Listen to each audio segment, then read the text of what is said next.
Hello, my name is Chappelle, and today I'll be talking about lithium ion batteries.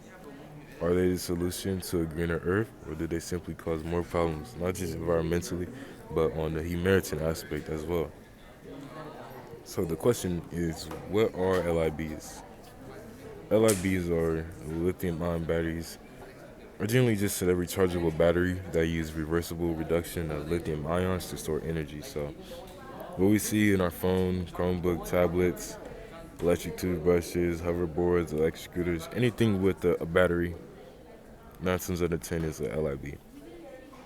Now, with the major rise in companies transitioning to all electric, the demand for lithium ion batteries have also increased.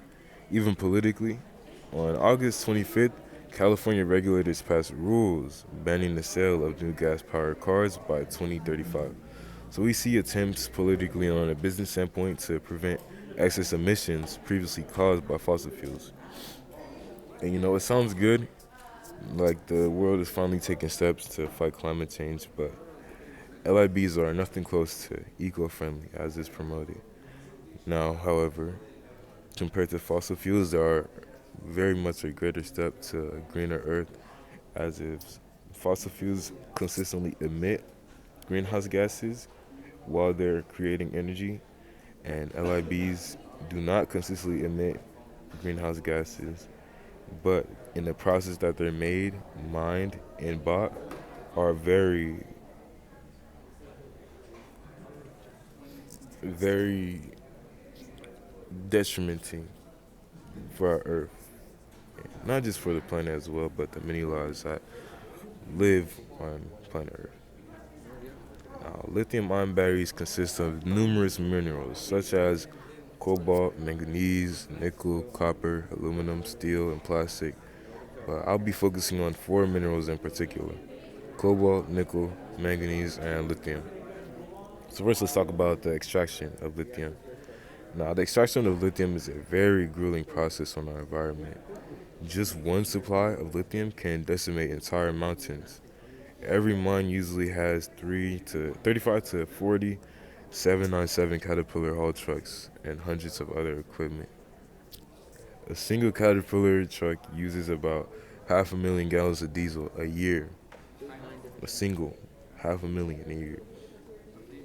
Multiply that number by 35 to 40 trucks in the site, and you have about 17.5 million gallons of diesel a year in a singular lithium extraction site. And this number here, 17.5 million, is not counting the hundreds of other diesel powered vehicles used in the process. Mind you, diesel exhaust is related to many serious health problems such as lung cancer and bladder cancer.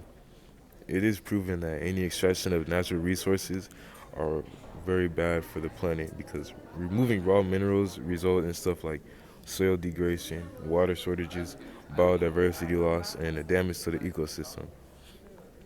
Also has ties and correlation to global warming. Just like fossil fuels, lithium is a non-renewable resource that can create renewable energy. That's why lithium ion batteries are there's so much hype behind it because fossil fuels were a non-renewable resource that create energy, but LIBs are a non-renewable resource that create renewable energy, so we can recharge stuff using it.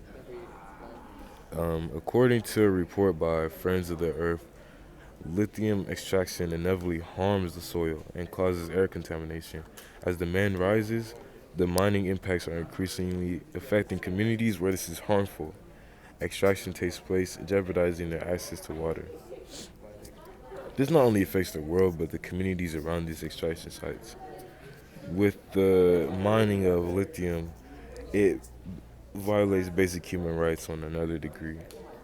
As US and China consume the most amount of lithium, countries like Chile, Bolivia, and Argentina have the most mines, yet they are still considered third world countries. Human rights abuses are occurring in developing countries with yellow, brown, and black skinned people, involving underpayment and child labor. A prime example of the child labor and underpayment is with the mining situation in the DRC. So in the Congo, people who are called small scale artisanal miners, or ASM, artisanal small scale mining, are basically workers around the world who use basic tools to extract from the earth, from everything to gold, gemstones, and metals. It's cobalt, tungsten, cobalt, and that's what we'll be talking about today. So, along with just the exploitation of them, as well, children are being exploited along with them.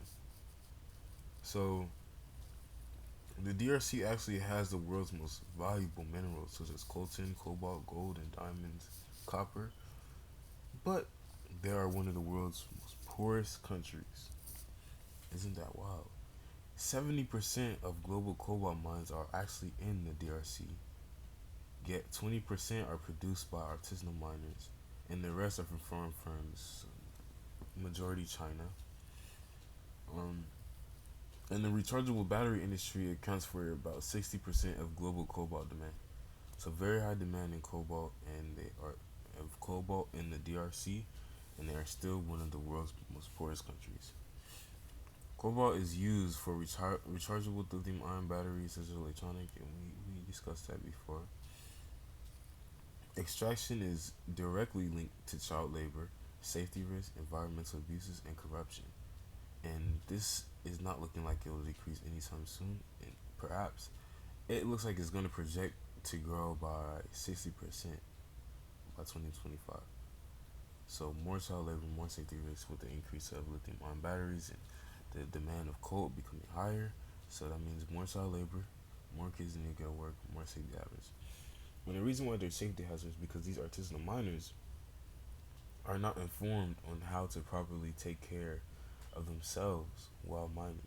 Like we said, they use little to no tools, or they use basic tools to extract raw minerals from the earth. Mind you, we talked about lithium mines using hundreds of mechanical devices, yet these people in these third world countries are having to use basic tools, and China and US are profiting off of this. So, child labor. Let's talk about child labor. So, actually, 40,000 out of 255,000 Congolese miners are children as young as 6 years old. They each earn about $2 a day under very harsh conditions. And like I said previously, they must use their own tools, and primarily they use their own hands to mine. Yes, it is happening now. So, what is going on with big tech and their exploitation? Well, big tech actually has been exposed for child labor. Companies like Apple, Alphabet, which is Google's parent company, Dell, Microsoft, and Tesla sued over numerous deaths and serious injuries among child laborers in DRC and Congo. So there are actions being stepped to have these big tech companies held accountable. But they're big tech, so obviously it doesn't really hurt them as much.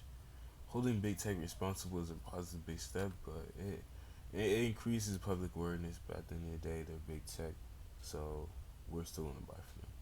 They still making money. They're not gonna stop. The environmental effects of mining cobalt.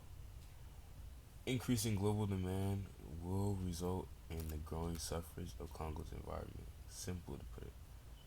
Nobody is taking steps towards sustainability in Congo, especially these big tech companies. They don't care about these miners, so they hurt themselves. They don't care. These children die. They don't care, as long as they get their cobalt. And cobalt mining includes cutting down trees and building roads, impacting the environment's biodiversity.